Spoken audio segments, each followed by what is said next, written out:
ఆమోదం పొందితే ఖచ్చితంగా రేట్లు తగ్గిపోతాయి, ఎలక్షన్స్కి అయ్యే వ్యయం తగ్గుతుంది అంటారు. పర్లేదంటారా? పెట్టొచ్చా? ఇప్పుడు ఉన్న మళ్ళీ గవర్నమెంట్కి మళ్ళీ డబల్ ఖర్చు అవుతుంది. గవర్నమెంట్ ఆస్తులే పాడవుతాయి. ఇది జమినీ ఎడ్యుకేషన్ రావడం వల్ల ఉపయోగం ఏది లేదు. ఏ గవర్నమెంట్ వచ్చినా ఈ రేట్లు ఏమో తగ్గలేదు. పోయినసారి గవర్నమెంట్ ఉన్నాయి, రేట్లు ఎక్కువ ఉన్నాయని అన్నారు. ఈ గవర్నమెంట్ వచ్చిన తర్వాత ఏమన్నా రేట్లు తగ్గినాయా? కేజీ 100 రూపాయలకే నూనె ప్యాకెట్ ఇప్పిస్తామని చంద్రబాబు నాయుడు గారు అన్నారు. ఏది నూనె ప్యాకెట్ తగ్గింది లేదు, గ్యాస్ బండ డబ్బులు ఇచ్చింది లేదు, ఏది లేదు. ఏ గవర్నమెంట్ వచ్చినా సరే సామాన్యుడు బతుకు ఇంతే. నిన్న చూసుకున్నట్లయితే కేంద్రం ఇచ్చేది రుణమేనని తేలిపోయింది అమరావతి పోలవరానికి. ఇటుపక్క ఏమో ప్రపంచ బ్యాంకు 8,600 కోట్లు రుణం ఇస్తామంటున్నారు. మరి ఇవన్నీ ప్రజల మీదే కదా సార్ కాలక్రమేణా. మనిషికి ఇప్పుడు తలగాయకు 1000 రూపాయలు అన్నారు, ఇప్పుడు 2,000 రూపాయలు అవుతుంది బాకీ. ఆ బాకీ ఎప్పుడైనా సరే సామాన్య మానవుడు 2,000 రూపాయలు కట్టాల్సిందే.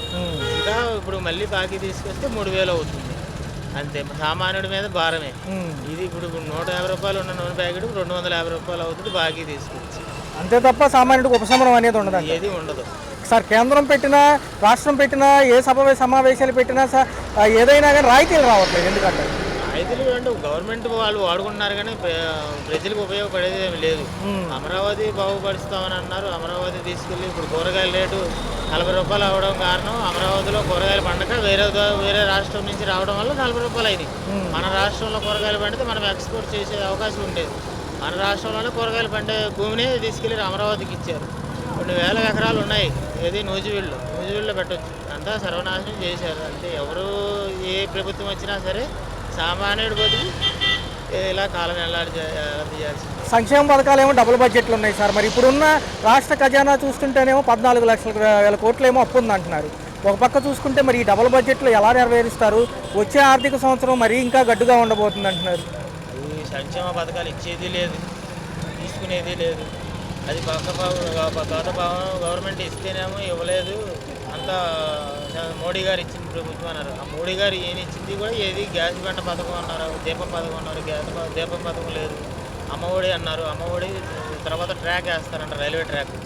ఆ రైల్వే ట్రాక్ వేసేది ఎప్పుడు మనకి ఇచ్చేది ఎప్పుడు తెలియదు సార్. ఒక పక్క చూసుకుంటే రేషన్ బియ్యం వ్యవహారం కాకినాడలో పట్టుకున్నప్పటి నుంచి పవన్ కళ్యాణ్ గారు హడావుడి చేశారు. ఒక పక్క వీళ్ళు ఏమంటున్నారంటే క్యాబినెట్ మీటింగుల్లో రేషన్ బియ్యం బదులు డబ్బులు కానీ సన్న బియ్యం కానీ అంటున్నారు. ఎలా ఉండబోతుంది? జగన్ గారు ఇచ్చారు కదా సన్న బియ్యం, ఈయన కూడా ఇస్తారు అంతే. ఎవరు ఇచ్చినా ఏ బియ్యం, పేరుకే సన్న బియ్యం అంతే. సార్ ఎలా ఉండబోతుంది? 4 ఏళ్ళు అభివృద్ధి సాధ్యమేనంటారా? ఇప్పుడు ప్రపంచ బ్యాంకు నిధులు అవనివ్వండి, కేంద్రం ఇచ్చినవి కానివ్వండి, ఏది ఇచ్చినా సరే రాజకీయ నాయకులు జేబుల్లోకి వెళ్ళడమే కానీ ఇక్కడ అభివృద్ధి అయ్యేది లేదు. పక్కన స్టేట్స్ వాళ్ళని చూసి కూడా నాయకులు రావట్లేదు. గతంలో ఏదైతే సంక్షేమాన్ని చెప్పడానికి వాలంటీర్లు ఉండేవాళ్ళు ఆ వ్యవస్థ తీసేశారు. సచివాలయం చుట్టూ తిరగలేకపోతున్నాం అంటారు ప్రజలు. సచివాలయం దగ్గరికి వెళ్తే మీ పని మీరు చేసుకున్నామా, అక్కడ ఉన్నాయి చదువుకోండి అని అంటున్నారు అంతే. సచివాలయం సిబ్బంది కూడా పని చేయడం లేదు. ఈ గవర్నమెంట్ వచ్చినా సచివాలయ సిబ్బంది కూడా పని చేయట్లా. వాళ్ళు వెళ్ళి అక్కడ అడిగితే దానికి సమాధానం లేదు. నీకు మళ్ళీ కొత్తగా ఇల్లు పెట్టుకోమంటున్నారు, కొత్తగా గ్యాస్ సర్టిఫికేట్ అన్నారు, కొత్తగా అన్నీ పెట్టుకోమంటున్నారు. అన్నీ పెట్టుకోవాలంటే ఇక్కడ సమాధానం చెప్పేవాళ్ళు లేరు కదా. సార్ మరి చూసుకున్నట్లయితే రాబోయే కాలం మరీ గడ్డు పరిస్థితులు ఉంటాయి అంటున్నారు. రెండో జీఎస్టీతో పాటు భూమి రేట్లు పెరుగుతున్నాయి, వాళ్ళ యొక్క రిజిస్ట్రేషన్లు పెరుగుతున్నాయి. ఇవన్నీ చెప్తున్నాను కదా, సామాన్య మానవుడి మీద భారం పెంచడానికి ఇవన్నీ. ఆ అప్పు తీర్చాలి కదా. డబ్బులు ఉన్న వాళ్ళకి ఏం భారం ఏమి ఉండదు. ఇప్పుడు సామాన్యుడికి ఇప్పుడు 120 రూపాయలు నూనె ప్యాకెట్ ఉండే 100 రూపాయలకి నేను ఇప్పిస్తాను అన్నాడు. ఇప్పుడు 180 రూపాయలు అలాగే ఉంది. స్కూల్ ఫీజులు ఏమైనా తగ్గించారా? స్కూల్ ఫీజులు ఇంకా పెంచుతారు. ఎందుకంటే గవర్నమెంట్ అడగదు కదా. గవర్నమెంట్ అంటే అడిగేది ఎందుకు స్కూల్ రేట్లు పెంచుతున్నారని. ఇప్పుడు ఈ గవర్నమెంట్ అడగట్లేదు. వాళ్ళు ఇష్టం వచ్చినట్టు పోయిన సంవత్సరం రాకముందే గట్టి పెట్టేశారు. పెరిగిన నిత్యావసర సరుకుల ధరలతో పాటు కరెంట్ ఛార్జీలు భారం అంటున్నారు సార్. ఎలా? అది మామూలేనండి, చెప్పవసరం లేదు. ఏ గవర్నమెంట్ వచ్చినా సరే పెంచుతుంది, ఏ గవర్నమెంట్ వచ్చినా సరే సహజమే. సామాన్యుడికి ఏం తగ్గేది ఏం లేదు. సామాన్యుడు తప్పదు, మధ్యతరగతికి ఉన్న ఇబ్బందులు ఉన్నాయి. స్కూల్ ఫీజు తప్పదు, ఇంటది తప్పదు, కరెంటు బిల్లు తప్పదు, నూనె ప్యాకెట్ తప్పదు. రోడ్ల విధానానికి కూడా టోల్ గేట్లు అంటున్నారు. గ్రామాల నుంచి జాతీయ రహదారులకు అనుకుంటున్నాను. బైక్ కూడా టోల్ గేట్ తీసుకోవచ్చు, చెప్పలేము. బైక్ రోడ్డు మీద వెళ్తున్నా సరే ఈ వాటి నుంచి వాటికి వెళ్ళినా సరే టోల్ గేట్ అంటారు. Okay sir. మరి బాకీ తీర్చాలి కదా. అంటే సంపద సృష్టి ఇదేనంటారా? మరి అదే కదా, మరి బాకీ తీర్చాలంటే మరి అండర్ గవర్నమెంట్ నుంచి మరి బ్యాంకుల నుంచి తీసుకొచ్చి మనిషికి 2,000 రూపాయల భారం అంటే ఇది ఇలాగే భారం లాగుతాం. చెప్పండి. ఏమి లేదండి, జగన్మోహన్ రెడ్డి బాగా చేశాడండి పరిపాలన. ఇప్పుడు చంద్రబాబు వచ్చాడు. చంద్రబాబు ఏం చేశాడండి? ఏం చేయలేదు. రేట్లు ఎలాగున్నాయండి?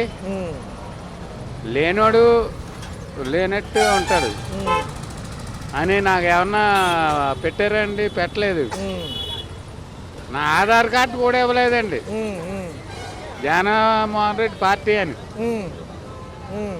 అప్పుడు వైఎస్ఆర్ గారు ఇచ్చారు. వైఎస్ గారు ఇచ్చారండి. మరి గతం చూసుకున్నట్లయితే ఇప్పుడు అంతా కూడా ప్రజలు మోసం చేసే విధానంగా ఉందంటున్నారు. పథకాలు అమలు అవ్వలేదు. మరి చూస్తే జనవరి నుంచి అంటున్నారు. నమ్మకాలు లేవంటున్నారు ప్రజలు.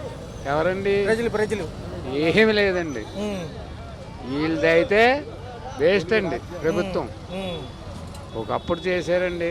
రామారావు గారు చేశారు, వైఎస్ఆర్ చేశారు. తర్వాత ఎవరు చేయలేదండి. తర్వాత జగన్మోహన్ రెడ్డి చేశారండి.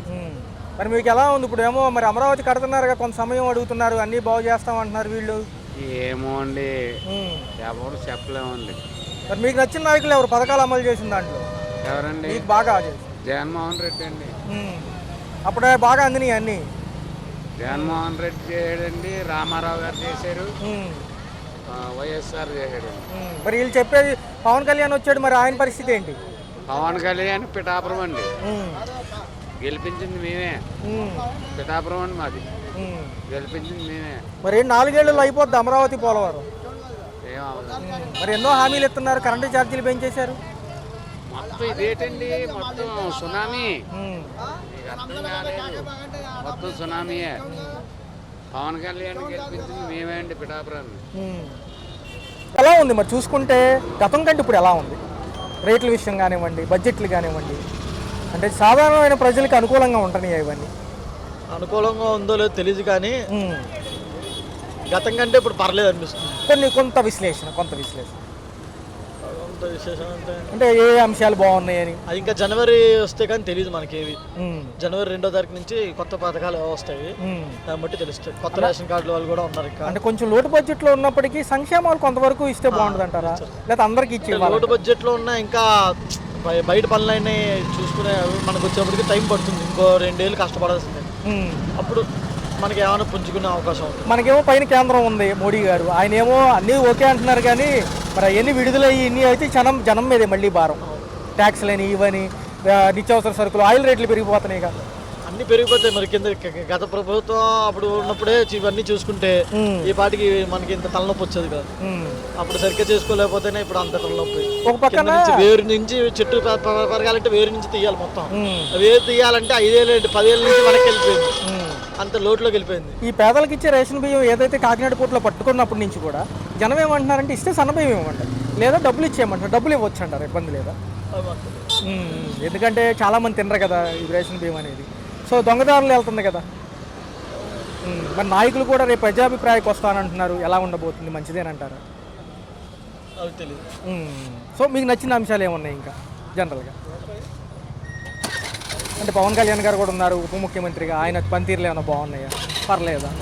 నచ్చిన అంశాల్లో అయితే ఏదో వైదిక ధర్మంగా వీళ్ళు పర్లేదు అనిపిస్తున్నారు అంతే. Okay right. అయ్యి మాకు ఎలక్షన్స్కి అయ్యే ఖర్చు తగ్గుతుంది అని కేంద్రం అంటుంది.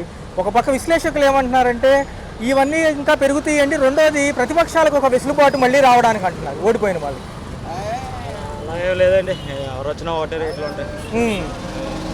ఎవరు వచ్చిన రేట్లు కూరగాయ రేట్లు ఒకటే ఉంటాయి. ఏ 10 వచ్చిన ఎవరు వచ్చిన రేట్లు మామూలు. ఎవరు వచ్చినా మారిపోయింది. ఆ గవర్నమెంట్ ఉన్నప్పుడు అదే రేట్ ఉంది, ఈ గవర్నమెంట్ అయినా అదే రేట్ ఉంది. అంతే కూరగాయలు సీజన్ బట్టి తరుగుతూ ఉంటాయి అంతే. ఒక పక్క చూసుకుంటే సంక్షేమం అభివృద్ధి గత ప్రభుత్వాలు అన్నాయి, ఇప్పుడేమో అభివృద్ధితో కూడిన సంక్షేమం అంటున్నారు. ఇప్పుడే వచ్చారు కదా ఈ ప్రభుత్వం, టైం పడితే చూడాలి. 1 ఇయర్ అవుతుంది. 1 ఇయర్లో కొంతమంది చూడాలి మార్పు. ఆ ప్రభుత్వం ఈ ప్రభుత్వం ప్రజెంట్ అయితే పర్లేదు అనిపిస్తుంది. కొన్ని ఒకటి ఇంప్లిమెంట్ చేస్తాను కదా ఒక పథకాన్ని. చూడాలి మరి 1 ఇయర్. అప్పుడు అసలే ఆంధ్రప్రదేశ్ బడ్జెట్ లాస్ట్లో ఉందిగా. కొంచెం ఈ 7 నెలలు ఏం చేశారని చెప్పి రేపు మాజీ ప్రభుత్వాలు ఏమో జనంలోకి వస్తాయంట అడగడానికి. ఇప్పుడేం కూటమి ప్రభుత్వాలు ఆల్రెడీ తిరుగుతున్నాం అంటున్నారు. మరి ఎంతవరకు ఏమైనా వచ్చారా? ఎంతవరకు వచ్చారనేది ఇంకా క్లారిటీ తెలియదు. ఈ గవర్నమెంట్ నెక్స్ట్ ఈ ఇంప్లిమెంట్ చేయాలి. ప్రజెంట్ మరి బడ్జెట్లో ఏమిస్తారో చూడాలి. మార్చి ఫిబ్రవరి బడ్జెట్ ఉంటుంది కదా, బడ్జెట్లో తెలుస్తుంది. అయితే మొన్న అసెంబ్లీ సమావేశాల్లో ఈ వచ్చే ఆర్థిక సంవత్సరం వరకు పెట్టిన బడ్జెట్ అయితే ఏట్లకి సరిపోవని వాళ్ళే చెప్పారు. రెండోది చూసుకుంటేనేమో బాగా లోటు బడ్జెట్లో ఉంది ఇప్పుడు. లోటు బడ్జెట్లోనే 14 లక్షల కోట్లు ఉందన్నారు. మనం మొన్న అసెంబ్లీలో 10 లక్షల కోట్లు అన్నట్టుగా చెప్పారు. మరి ఇప్పుడు ఏమంటున్నారంటే వీళ్ళు, మరి ఇప్పుడు నిన్న కేంద్రం మీకు రుణం ఇస్తామంటుంది అమరావతి పోలవరానికి. ఇటుపక్క చూసుకుంటేనేమో ప్రపంచ బ్యాంక్ 8,600 కోట్లు 8,600 కోట్లు రుణం అంట అమరావతి కట్టగలదు. మరి ఇవన్నీ కూడా చాలా భారాలు అవుతాయి కదా రేపు. భారాలు అవుతాయి. మరి ఈ ఫ్రీ పథకాలు కూడా అన్నీ ఇవ్వకూడదు, కొన్ని ఇంప్లిమెంట్ చేసి రాష్ట్ర డెవలప్మెంట్ చూడాలి. అయిపోయిన తర్వాత మనకి డెవలప్మెంటే లేదుగా. ముందు మనకి రాజధాని ఒకటి డెవలప్ చేస్తే ఆర్థికంగా స్థిరపడతాం. ఆ రాజధాని ముందు డెవలప్, ఫ్రీ పథకాలు ఎక్కువ ఇచ్చినా కానీ వేస్ట్. అవసరమైన పథకాలు ఇచ్చి అన్ని వైఎస్ఆర్ గవర్నమెంట్ కూడా అయితే అన్ని ఫ్రీ పథకాలు ఇవ్వడం వల్ల ఓడిపోయింది కారణం. జగన్మోహన్ రెడ్డి గారు ఏమంటున్నారంటే సంక్షేమం కొంతవరకు అమలు చేస్తే కొంతమంది జనంలో ఉన్న ఫోర్స్ తగ్గిద్ది, నేను నుండి ఈ పార్టీ 4 పథకాలు ఇచ్చేవాడిని అంటున్నారు ఆయన. చెప్తారు నా గవర్నమెంట్ మరి ఎందుకు అంత మంచి చేస్తే ఎందుకు ఓడిపోయింది గవర్నమెంట్, అంటే జనాల్లో మార్పు వచ్చింది కాబట్టి. అన్న రేషన్ బియ్యం ఒక నిమిషం, రేషన్ బియ్యంకి బదులు డబ్బులు ఇస్తే ఓకేనా, లేదా సన్న బియ్యం పంపిణీ కరెక్టేనంటారా? రేషన్ బియ్యం డబ్బులు ఇస్తే ఏదైనా అదే రేటు, రేషన్ బియ్యం ఇవ్వడమే కరెక్ట్ అండి. అంత ఇప్పుడు బయట మార్కెట్లో రేట్లు బియ్యం ఎంత ఉన్నాయి, రేషన్ బియ్యం మామూలు సన్న బియ్యం కొనుక్కొని 50-60 రూపాయలు ఉన్నాయి, 80 రూపాయలు కదన్నా మంచి బియ్యం అసలు. డబ్బులు ఇచ్చిన ఏదో ఖర్చు పెట్టదు, బియ్యం ఇవ్వడమే కరెక్ట్. పవన్ కళ్యాణ్ గారు ఎలా ఉంది మరి, ఆయన కూడా చేస్తాను ప్రజెంట్, ఇంకా ఫుల్ పవర్ లేదు కదా, చేస్తాను పర్లేదు చూడాలి. మరి ఈ ప్రభుత్వం అన్ని ప్రైవేట్ రంగానికి అప్పచెప్పడానికి సిద్ధంగా ఉంది, ఎంతవరకు చేయొచ్చు అంటారు? ఎందుకంటే వాళ్ళ పెత్తనాలు ఎక్కువ అవుతాయి కదా ప్రభుత్వ సంస్థల్లో కూడా. ఇవ్వకూడదండి, గవర్నమెంట్ లీడ్ చేయాలి. కానీ కొనుక్కొని రాజధాని కొనుక్కొని లాంటివి ఇవ్వాలి. అన్ని గవర్నమెంట్ ఒకవేళ ప్రైవేట్కి ఇస్తే దానిలో మళ్ళీ మామూలుగా వస్తాను కనుక ఎలక్షన్స్కి అయ్యే ఖర్చు తగ్గిపోతుంది, దేశం మొత్తం ఒకేసారి ఎలక్షన్ ఉండబోతుంది అంటున్నారు. పర్లేదంటారా, పెట్టొచ్చు అంటారా? అంటే బిల్లుకు కూడా కమిటీ వేశారు, కమిటీలో బిల్లు ఆమోదం పొందితే ఇక 2027కే ఎలక్షన్ అంటున్నారు. మరి అప్పుడు చూసుకుంటే మనకు సార్వత్రిక ఎన్నికల లెక్క ప్రకారం 2029. మరి చూసుకుంటే ప్రతిపక్షానికి కొంత అవకాశం ఇచ్చినట్టే విశ్లేషకులు అంటున్నారు. ఎలా అనిపిస్తుంది? బాగానే ఉంటుంది సార్. చూసుకుంటే 7 నెలల పాలన ఎలా ఉంది మన రాష్ట్రంలో? కొత్తగా ఇప్పుడు వచ్చారు కాబట్టి కూటమి ప్రభుత్వాలు ఎలా అడుగులు అయిపోతాయి? కూటమి ప్రభుత్వం కూడా బాగానే ఉంది కానీ పర్లా కొన్ని పనులు కొన్ని జరగట్లేదు. చెత్త అలాంటి ఎత్తట్లా మాకు వచ్చేసరికి. గతంలో ఎలా ఉండేది అప్పుడు? గతంలో పర్లా నెలకు 300 తీసుకున్నా మంచిగా ఎత్తేది. ఇప్పుడు అంటే సార్ చూసుకున్నట్లయితే ఒక పక్క రేషన్ బియ్యం బదులు సన్న బియ్యం ఇవ్వాలి, లేదంటే డబ్బులు ఇచ్చేయమంటున్నారు. అది కూడా క్యాబినెట్లో చర్చకు వచ్చింది. ఎలా సన్న బియ్యం అయితే మంచిదే తినటానికి, ఇది తింటలేదు, ఎక్కువ ఎమ్మేసేస్తున్నారు. సన్న బియ్యం అయితే పడేయకుండా తినేస్తారు. 6 పథకాల్లో మొదటిగా 2 అమలు చేశారు సార్. ఒకటేమో పెన్షన్ పెంచిచ్చారు, రెండోది గ్యాస్ సిలిండర్. మిగతా ఏమో జనవరి నుంచి ఇస్తామంటున్నారు. మరి డబ్బులు లేవు కదా సార్ ఖజానాలో, ఎలా అంటారు? ఉచితాలు ఎంతవరకు ఇవ్వచ్చు? మరి చూస్తే వాలంటీర్లు కూడా లేదు సార్, ఏదైనా సంక్షేమ పథకం కోసం వెళ్ళాలని ఓన్లీ సచివాలయం స్టాఫే తిరుగుతున్నారు. వాలంటీర్లు ఉన్నప్పుడే బాగుంది, ఇప్పుడు ఎవరు పట్టించుకోవట్లేదు. నిన్న ప్రపంచ బ్యాంక్ అప్పు కూడా ఇస్తానంటుంది, 8,600 కోట్లు అంట మన అమరావతి కట్టడానికి. మరి ఇప్పుడు ఒకప్పుడు శ్రీలంక బీహార్ అయిపోతుంది అన్నారు కదా ఇన్ని అప్పులు అయితే. మరి ఇప్పుడు అదే పరిస్థితి అవుతుంది కదా, రేపు మన మీద పడుతుంది. ఆల్రెడీ కరెంట్ ఛార్జీలు పెంచారు, ట్రూ ఆఫ్ ఛార్జీలు తీసేస్తామన్నారు, తీయలేదు. 100కు 90 పైసలు అంట. అప్పుడు తీసేయట్లేదు, అందరూ అదే చూస్తున్నారు, తీసేస్తారని చూస్తున్నారు, తీసేయట్లేదు. అంటే సార్ పనులు లేవు, ఇసుక ఉచితంగా దొరకట్లేదు అంటున్నారు. మరి జనం చూస్తేనేమో ఉచితాలు ఎప్పుడు ఇస్తారా అని చూస్తున్నారు. అంటే గత ప్రభుత్వాలు అలవాటు చేసిన విధానాలే కదా ఇవన్నీ. కొంతవరకు ఎలా ఉంటే బాగుంటుంది అంటే, రేపేమో ఉచిత బస్సు అంటే మళ్ళీ ఇంకా ఆటో కార్మికులకు దెబ్బే. అన్నీ చూసుకొని పెట్టుకోవాలి. ఆటో కార్యక్రమం అంటే వాళ్ళు ఇబ్బంది పడకుండా ఇటు జనానికి కూడా ఇబ్బందులు అన్నట్టుగా వాగ్దానాలు ఇచ్చారు కదా, దాన్ని బట్టి ఇవ్వాలి.